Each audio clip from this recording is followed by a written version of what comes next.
this is all final block sanded. You've seen in previous things. The inside of the hood is completely painted. The outside has been blocked out and blocked out. It's finaled out. I'm going over with 400 light sanding, and I'm going to go over the whole thing with 600, and then it'll go in and get painted. And then it'll go to sitting outside in the sun and shrink up really tight, and then I'll wet sand it all down and I'll paint it again. But it's coming out really nice. You gotta look at how soft this is. So you really, after I've English wheeled it, you gotta really take gentle care of the whole thing. Same as you can see, I've propped up a padding under it since I have the center brace out right now. And I mark the table and I get it to a set measurement and I keep it there.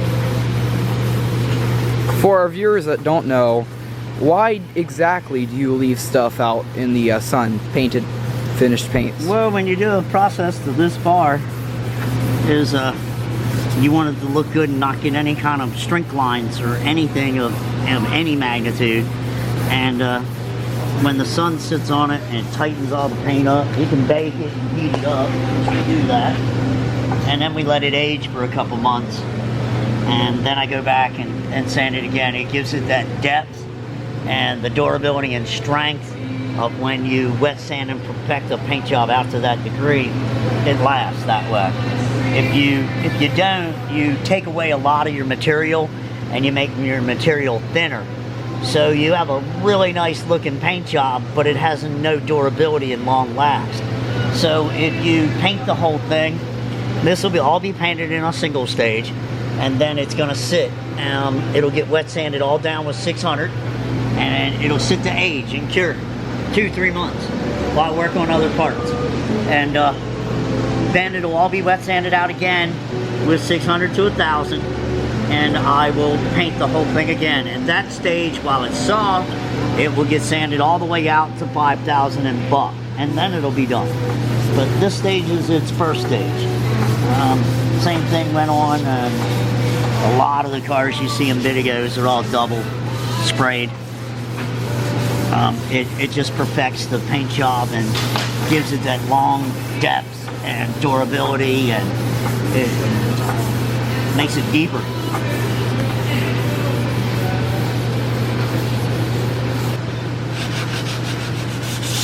What he's working on is the running board for the 37 Chrysler, filing out the edges before we epoxy them in.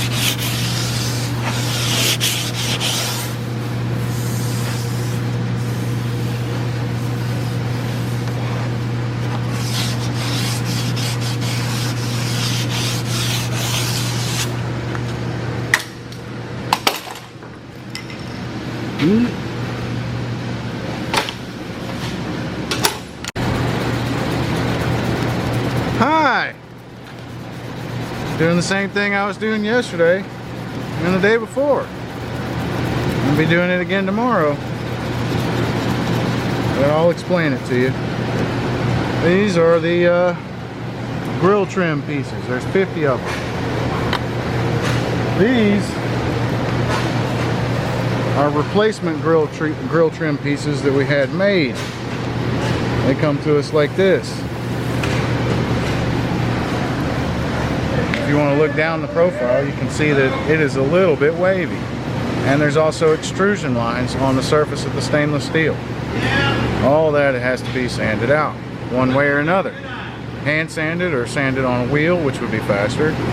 Either way, what I've done, I'm taking the radius of the grill and ran these new pieces through a slip roller until I match the radius. Then I make one of these. Here's one that hasn't been sanded. That's what it looks like. You can see, I don't know if the camera can pick it up, but it's got a rub all the way down the edge of both sides. I'm using 120 grit to get that out. And then I step it up to 180, from there 320, and then 400, all the way to 3,000 grit. And then I polish it all. It's a very involved process. But in the end, we get this. That is ready to be hit on the buffing wheel and be done. You know, I cut it here with the cutoff wheel, deburred the edges, got my radius on the slip roller. This was one of these. Some of these are original. They were nice enough to save, but most of them have been replaced. It's pretty thin. Once it gets a good rock, chip or gravel hits it real hard, it'll dent it pretty good, and it takes a lot of time to get that out, and it's so thin you can just ruin it. So I should be finished about this time tomorrow, and we're ready to be sliding them on.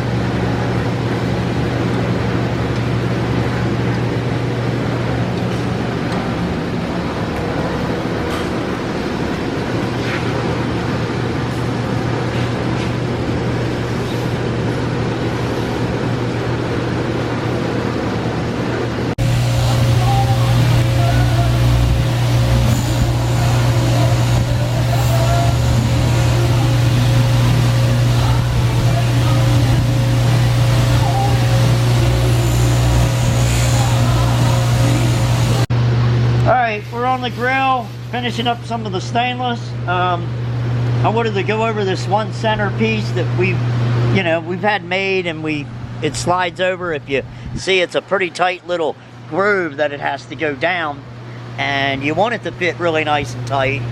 So I cut them an extra about 1.5 inches, 2 inches long, because I destroy the end. It's a tedious process where you just tap it on, and you soap it all up, put a whole lot of soap on it. But you gotta hold your hand on it and keep it pretty stiff. But it is a slow and steady pace. And you just put a little soap down in each area and keep on tapping.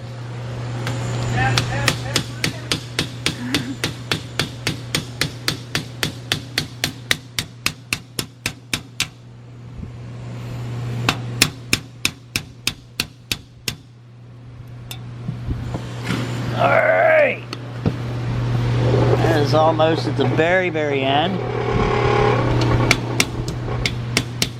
If I hit my thumb again, God. I wailed the crap out of my thumb a little while ago. That's why I've been hitting it away. Well, we're right over the edge. Everything's really nice. It fits flush with the tip and the grill, and the pattern will sit right over that little edge. And I'll cut this off. Now when you cut this off, I'll be running water on it the whole time, so I don't heat it up and just color the stainless.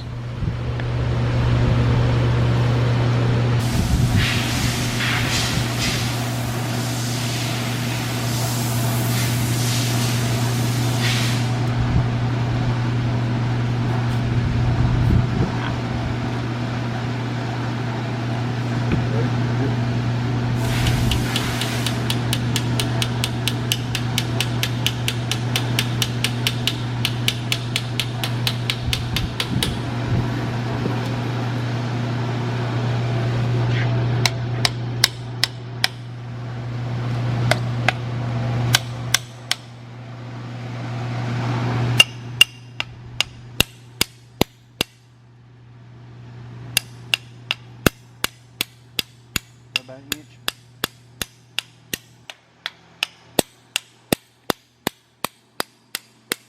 Where we at? A half inch.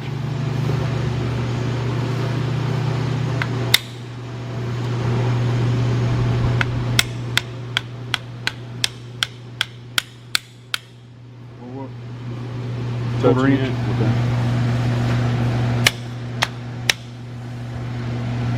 Eighth. Is it home?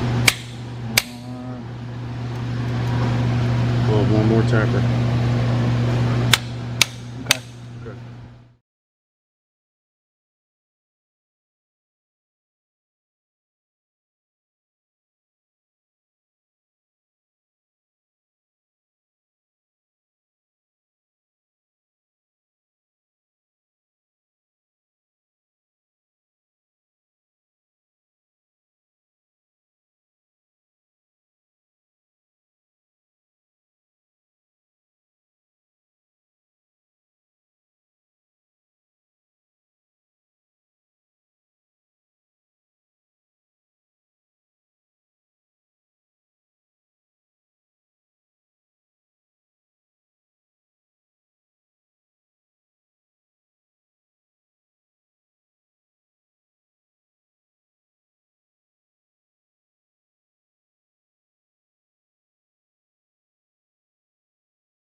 what I'm doing here is going over everything with 600.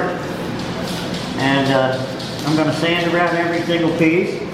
This was painted, I think back in January, maybe February. I think it was January, I don't know. Anyway, it's been sitting, curing. I'm going back and sanding it all down and getting ready to spray it again. And then that'll be wet sanded and polished out.